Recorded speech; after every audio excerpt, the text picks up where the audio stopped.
Rich Ortiz here. I'm here with the future of boxing when it comes to the big men. He's getting ready to take over the cruiserweight division. May go down to light heavies. If the money's right, go up to the heavyweights. What I'm saying is the man will take them all on, and that's the beast himself, Mr. Blake McKernan.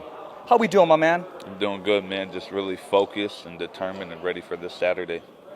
You know, you seem focused because usually when I put a camera in front of you, you're just ready to go. You're a South promoter. You're a promoter's dream, I would say, but you also take care of business inside the ring. Is that something that's just been given to you naturally, or as your boxing career started to blow up, you knew that you had to be your own mouthpiece?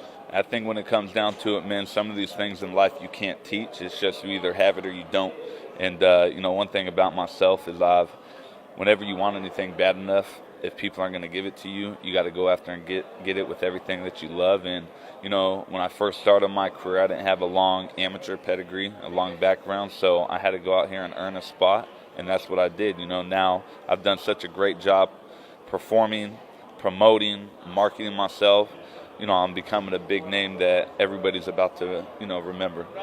I got to ask you this, because some people know those stories, some people don't, man. And it's kind of when you look at yourself, where did the nickname The Beast come from? Is that just your physique? Is this just something because you're an animal inside the gym? Where did that pick up from? So The Beast is a nickname that kind of started right before the military. After being in the military, for those that don't know, I spent 3.5 years in the Army. I was an infantry soldier, 2.5 years stateside, 1 year overseas in Iraq. And just during that time, it was a nickname that, again, people that I'd never met started calling me The Beast because of the way that I always was during workouts, going out through missions. And it's just been a name that has stuck with me all the way up until this point.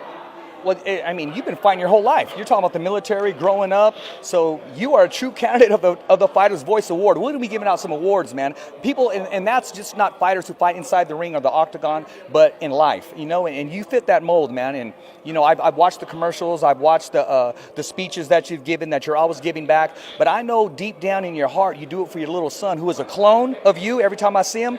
And he said he wanted to box. What's your whole take on your son one day lacing him up? So for me, my background goes all the way back to when I was just a little bit older than my son. At 10 years old, I first started getting involved in boxing.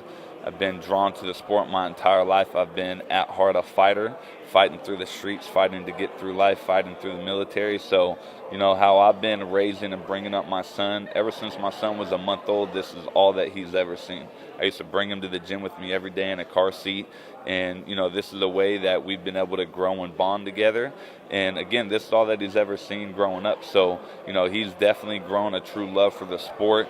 He just turned 8 a few months ago, so he'll start competing this year.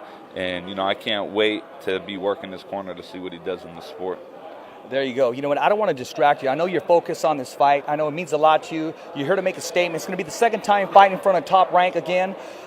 There's a guy in Fresno. I hear things, so I report things. His name is Joe Louis Lopez.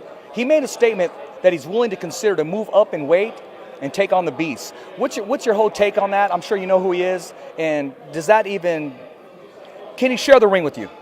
I know who the guy is. By my understanding, I thought he was a middleweight or a super middleweight, but I had never even heard that rumor.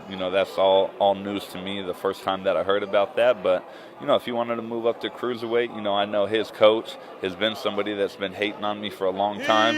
And at the end of the day, man, if they're not a part of the movement, they're still supporting my movement because they can't stop talking about me. So I don't have any ill will towards the guy. Never really met him or had too many conversations with Joe Lopez. But if he's interested in coming up to fight me, we can make that happen.